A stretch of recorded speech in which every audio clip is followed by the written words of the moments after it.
힘써 여호와를 알자라는 제목으로 같이 하나님의 말씀을 나누겠습니다. 오늘 본문은 오라 이렇게 시작을 하고 있습니다. 원문의 말씀에도 그렇게 되어 있습니다. 가자, 돌아가자 이렇게 시작을 하고 있습니다.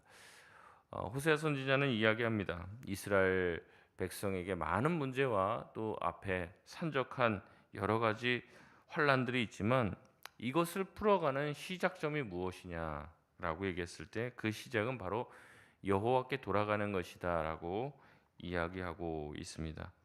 지금 북이스라엘의 운명은 심판 앞에 지금 서 있는 운명입니다. 바람 앞에 작은 촛불과도 같은 것이죠. 하나님이 훅 불면 꺼질 수밖에 없습니다. 그렇게 된 이유는 하나님이 어떻게 하신 것 때문이 아니라 이스라엘이 하나님 앞에 범죄했기 때문에 그렇습니다. 우상을 숭배했습니다. 자신의 풍요를 자랑하고 교만해졌습니다.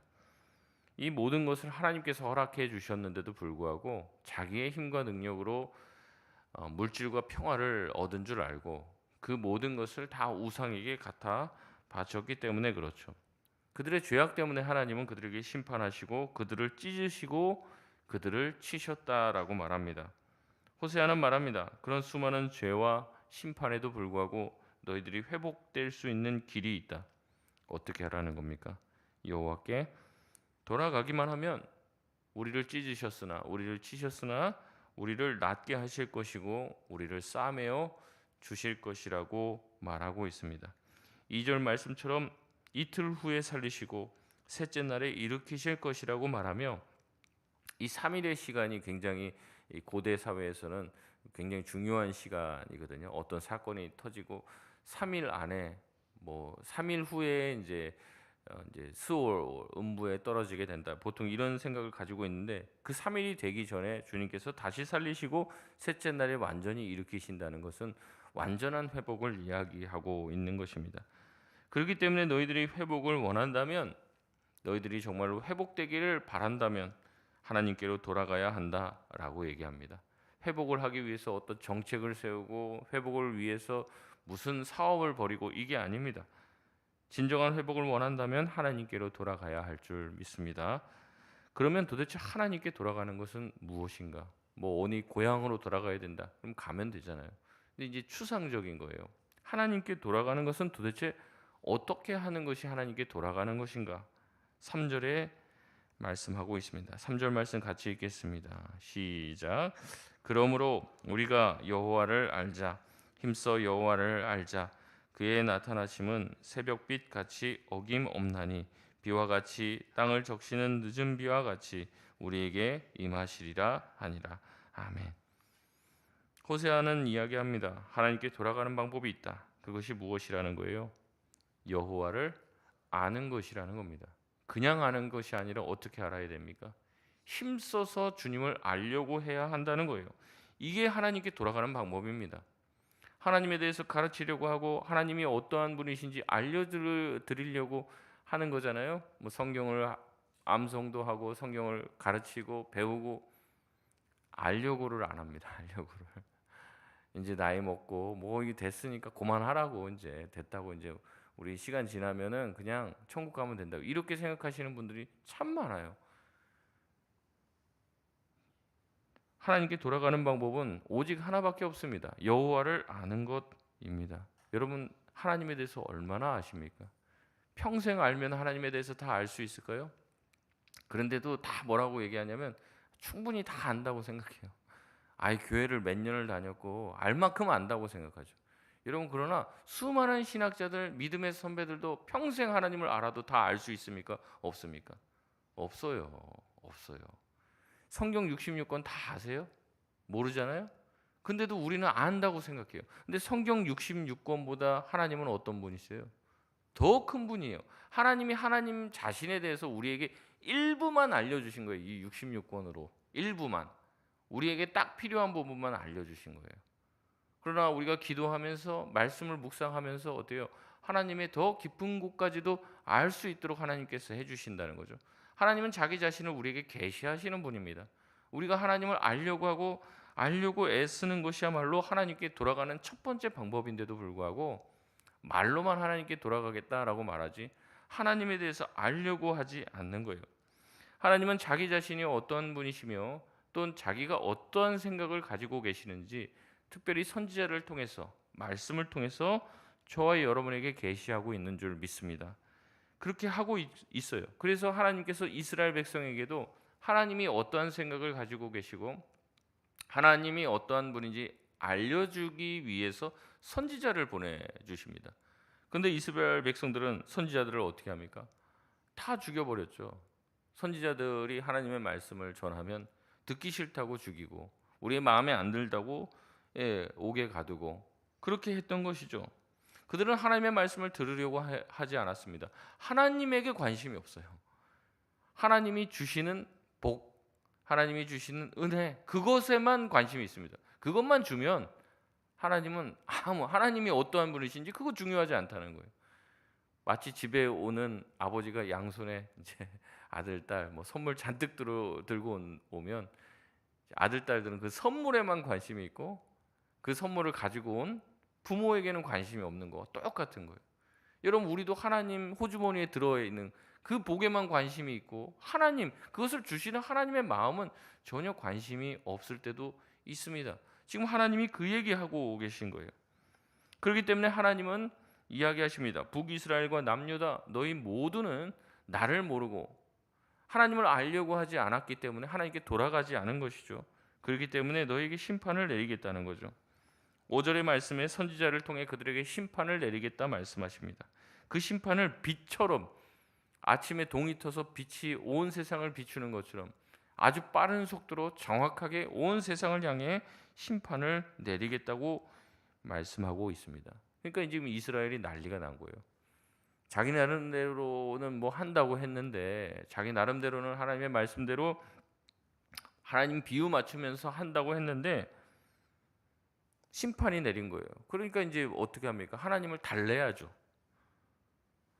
하나님이 노하셨어요. 하나님을 달래야 돼요. 그래서 하나님을 달랠 방법으로 그들이 생각해낸 것이 무엇이냐면 제사입니다. 제사. 아이고 난리 났다. 하나님 화가 나셨나 보다. 제사를 드리자. 번제를 드리자. 더 많이 드리자. 한 번 드리고 아유 하나님이 아직도 화가 안 풀렸네. 2번 드리고 3번 드리고 이러는 거예요 지금. 여러분 우리도 신앙생활 이렇게 비슷하게 할 수 있습니다. 우리가 뭔가 삶을 살아나가는 데 있어서 어려움이 딱 생겨요. 그럼 아유 하나님이 나한테 뭐 속상하셨나?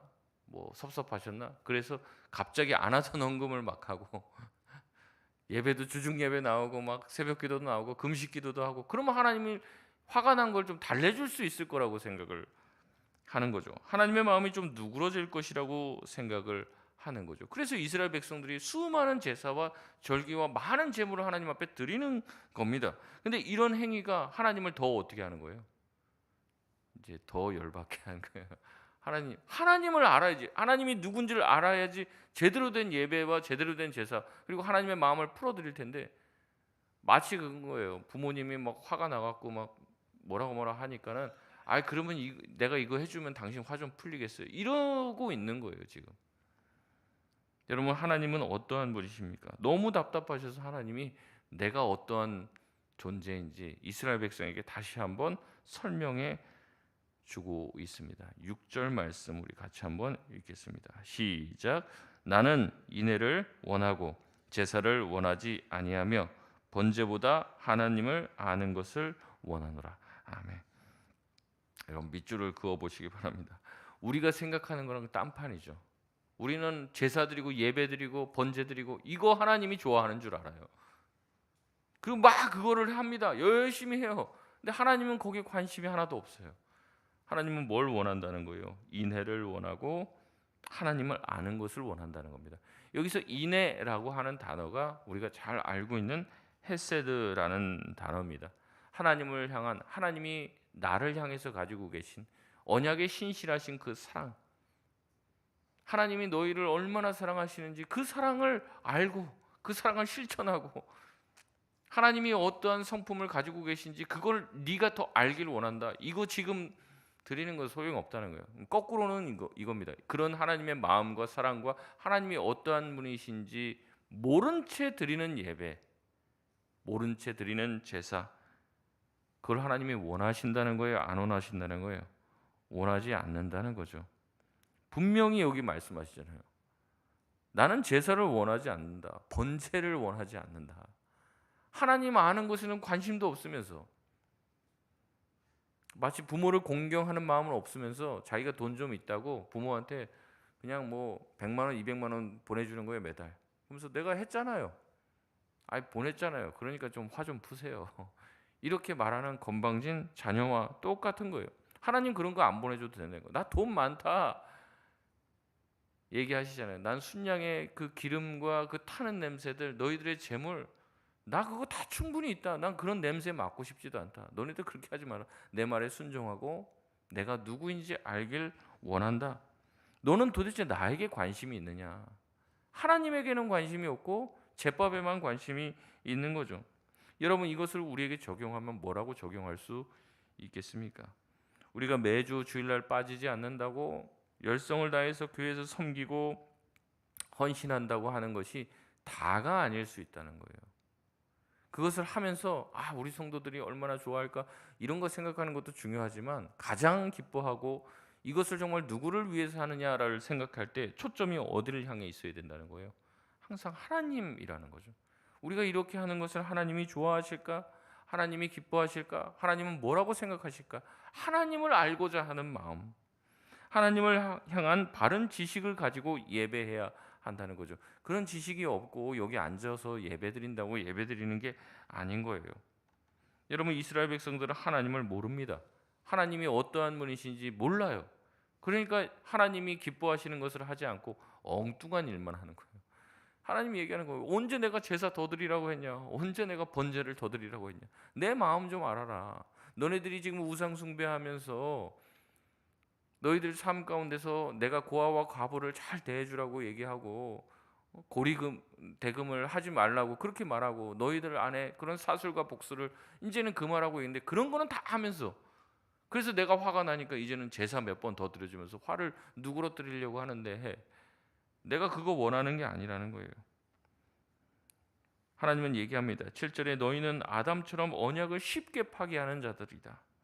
8절에 길르앗은 핏자국으로 가득하게 만들고, 9절에 제사장 무리는 살인을 하고 있다. 10절에 이스라엘 집에서 가증한 우상을 숭배하고 더럽혔으며, 11절에 유다도 그렇게 했다라고 얘기하는 거죠. 그러니까 심판의 대상이 된다는 겁니다. 하나님을 모르니 그들의 삶은 달라지지 않아요. 여러분, 그렇잖아요. 우리가 하나님을 제대로 알면은 그렇게 살 수가 없어요. 그러나 하나님을 모르니까 우리의 삶이 변화되지 않고 우리의 삶이 죄악으로 가득 차 있으면서, 주일날만 어떻게 나와갖고 봉사하고 뭐 열심히 하나님께 눈물을 흘리면서 소리질러 막 찬양을 하면서, 그렇게 해갖고 내 주중에 있는 모든 죄를 내가 같이 상쇄하고 싶은 거예요. 플러스 마이너스, 주일날 많이 뭔가를 해갖고 주중에 내가 하나님한테 못한 것을 좀 이렇게 상쇄해 보려고 한다는 거죠.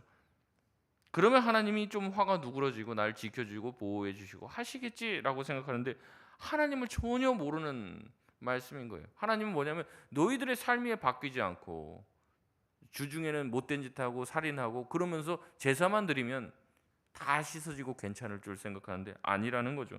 그것이야말로 하나님의 심판의 그 강도를 더 세게 만드는 것이라는 거죠. 하나님은 말씀하십니다. 내가 원하는 것은 제사가 아니요 번제가 아니요 헤세드이고 하나님을 아는 것이다 라고 얘기합니다. 여러분, 그렇기 때문에 우리가 주님께로 돌아가고 하나님을 더 알아야 할 줄 믿습니다. 하나님을 알지 못하고 하나님을 잊어버린 상태에서 우리가 예배를 드리고 봉사를 한다면 그것은 하나님의 분노, 하나님의 진노를 자아내는 행위가 되는 것이에요. 여러분, 그렇기 때문에 우리는 하나님에 대해서 알아야 되는데, 어떻게 하나님에 대해서 알 수 있습니까? 어떻게 알 수 있어요? 말씀을 봐야죠. 말씀을 보지 않으면 내가 그냥 생각하는 엉뚱한 지금 생각들, 엉뚱한 지금 그런 하나님, 누가 얘기해 준 하나님, 이렇게 해서 왜곡이 되는 거죠. 우리 교회는 큐티를 합니다. 뭐 하기 싫어하시는 분들도 있지만 해야 되는 거예요. 해야 되는 거. 그거를 하지 말아야 될 이유가 없습니다. 늘 말씀을 가까이 하는 거죠. 습관처럼 말씀을 가까이 해야 하는 것이에요. 큐티에 늘 두 가지 똑같은 질문이 있어요. 그게 뭡니까? 하나님은 어떤 분이신가? 또 두 번째는 뭐예요? 그 하나님이 나에게 오늘 주시는 말씀은 뭔가? 어떻게 살으라고 얘기하시는 건가? 첫 번째는 하나님이 누구신가? 여기서 보면 하나님은 어떤 하나님이신가? 번제를 기뻐하지 않고 제사를 기뻐하지 않고 하나님을 알기를 원하시는 하나님이시구나. 나를 좀 알기를 원하시는 하나님이시구나. 적어 놓는 거죠. 나에게 주시는 하나님의 말씀을 내가 하나님을 알려고 하기는 했어요. 근데 돌아보니까 어떻게 알지는 않았어요. 힘써 알지는 않았어요. 얘기하고 있잖아요. 우리가 여호와를 알자. 그냥 아는 것도 아니고 어떻게 알아요? 힘써 여호와를 알자. 여러분 힘 어디다 쓰고 계십니까? 힘써 여호와를 알자. 힘써. 에너지를 들이고 내 어떤 생각들, 내가 하고 있는 어떠한 일들, 내가 좋아하는 일에는 힘을 막 써요. 돈도 쓰고 시간도 들이고 에너지도 씁니다. 하나님을 아는데 저와 여러분은 얼마나 힘과 에너지를 쓰고 있습니까? 힘써서 여호와를 알려고 하자. 그렇게 호세아가 권면하고 있잖아요. 여러분 이것이 하나님께 돌아가는 길이에요. 다시 처음으로 우리 돌아갑시다. 1절 말씀에 보면 뭐라고 얘기합니까? 여호와께로 돌아가자. 그러면 회복될 거다. 여호와께로 돌아가는 것이 회복의 시작이다. 여호와께 돌아가면 회복이 일어난다. 근데 여호와께 돌아가는 것이 뭐라고요? 여호와를 아는 것. 여호와를 힘써 아는 것이 여호와께 돌아가는 것이라는 겁니다. 하나님을 알고자 하는 열망, 하나님 한 분에 대한 관심, 하나님을 제대로 알고 싶어하는 마음과 열망을 통해 우리는 주님께로 돌아가게 되는 줄 믿습니다. 주님께로 돌아가고 하나님이 어떠한 분이신지 실제적인 지식을 얻게 되면 우리의 모든 부분이 달라지게 된다는 거죠. 결국 우리 신앙생활, 우리 인생의 모든 문제는 하나님을 모르기 때문에 생기는 문제입니다. 제가 그런 말씀을 드렸어요. 예배 때 어떤 사람들 보고 이렇게 예배 드리세요, 저렇게 예배 드리세요. 말할 필요도 없습니다. 그 사람이 정말 하나님 만나고 하나님을 진짜로 알게 되면은 그렇게 예배 드릴 수 없습니다. 하나님을 아는데, 하나님이 어떠한 분이신 줄 아는데 어떻게 막 예배하면서 뭐 핸드폰하고 딴짓하고 뭐 그렇게 할 수 있겠어요? 물론 이제 그렇다고 해서 어떤 분이 예배 시간에 딴짓하고 있으면 아이고 저거 하나님 알지도 못하면서 저러고 있구나 이렇게 정죄하지는 마시고 우리도 스스로 돌아봐야죠. 내가 아는 하나님이 전부인가? 나는 하나님을 충분히 알고 있는가? 아니요. 아직도 멀었습니다. 아직도. 저도 아직도 모르고요. 이 신앙의 서적들을 읽다 보면 그런 거예요. 야, 어떻게 이 사람은 이렇게 깨닫고 이렇게 깊이가 있을까? 우리는 뭐 기도도 그렇게 오래 못 하잖아요. 뭐 신앙의 선배인 뭐 조나단 에드워즈 이런 사람들은 아침에 새벽 미명에 숲으로 가서 기도를 해요. 저녁 먹을 때 들어와요. 밥 먹는 것도 까먹었대. 하나님께 기도하다 보니까 저녁에 해질녘이 되고 맨 그렇게 살아요. 그렇게 사니까 오래 못 살더라고요. 이제 아주 젊은 나이에 요절을 했습니다. 근데 하나님이 너무 좋은 거예요. 하나님이 너무 좋아서. 우리가 그런 하나님 만난 경험이 있으십니까? 밥 안 먹어도 하나님께 예배하고 기도하고 거기에 푹 빠져서 어떤 신학자의 글을 읽는데 이런 말을 해요. 위대하고 광대하신 하나님을 우리 인간이 만난다면 그 하나님의 경이로움에 빠지지 않을 수 없다. 우리 예배에 놀람이 있는가? 우리의 기도에 그 경의가 있는가? 이런 얘기를 해요. 경의. 그러니까 하나님을 만나고 경험한다는 것은 우리 인간이 굉장히 놀랄 만한 일이라는 거죠. 놀랄 만한. 그러니까 내가 하나님한테 놀란 적이 언제냐? 이렇게 얘기를 해요. 놀란 적이 언제냐? 하나님에 대해서. 하나님을 만나는 매 예배의 시간은 놀람과 경의의 시간이 된다는 거죠. 많은 신앙의 선배들은 평생 하나님을 알아갔습니다. 하나님을 만나고 너무나도 놀랐어요. 근데 또 나가니까 다른 하나님을 알게 되고 또 놀라고. 그래서 하나님을 더 알고 싶은 그 열망에 사로잡혀 가는 거죠. 알아도 끝이 없는 하나님. 그런데도 우리는 교만하게 하나님을 다 안다고 생각하고 이 정도 알았으면 됐지라고 생각하고 있습니다. 만약 그런 생각을 가지고 있다면 하나님에 대해서 모르는 거예요. 하나님에 대해서 알면 알수록 내가 모르고 있다는 것을 깨닫게 되는데 내가 이미 알고 있다라고 생각하는 것은 하나님에 대해서 모르고 있는 거죠. 평면적으로 알고 있고 활자로 알고 있는 거예요. 진짜 내 인격적으로 하나님을 만나고 경험할 할 때 우리의 신앙이 활력을 얻게 되고 생명력을 얻게 될 줄 믿습니다. 하나님을 알고자 애쓰시길 바랍니다. 힘써 애쓰시길 바랍니다. 여러분의 지금 투자하는 시간들, 에너지를 더 많이 투자하시길 바라요. 이것이 저와 여러분에게 하나님이 원하시는 것입니다. 힘써 여호와를 알자. 나는 인애를 너희가 베풀길 원하고 제사를 원치 않고 번제를 원치 않고 하나님 아는 것을 원하노라 말씀하신 하나님, 그 하나님의 마음에 합당한 길을 걸어갈 수 있는 저와 여러분 되시길 바랍니다. 말씀을 맺겠습니다. 힘써 하나님을 알길 원합니다. 말씀을 암송하시길 바라고 말씀을 읽으시길 바랍니다. 말씀 한 절 한 절 읽으시고 곱씹으시고 그 말씀 한 절 때문에 그 한 절에 멈춰서 여러분 우시고 그 말씀 한 절 붙들고 살아갈 때 하나님을 더욱더 깊이 있게 알게 될 줄 믿습니다. 여러분 기도에 힘쓰시길 바랍니다. 적당히 기도하고 돌아가시지 마시고 기도를 통해 하나님의 그 깊은 곳까지 내려가시길 바랍니다. 하나님의 위대하심과 크심을 날마다 경험하시고 하나님에 대해서 날마다 새로운 지식으로 갱신되어 매일매일 내가 몰랐던 하나님에 대해서 알게 되고 깨닫게 되어 하나님을 아는 참된 지식으로 하나님을 예배하고 경배할 때 저와 여러분의 예배가 하나님 앞에 연락될 줄 믿습니다. 그렇게 주님을 더욱더 깊이 알아갈 수 있는 우리 모든 성도들 되시길 주의 이름으로 축원드립니다.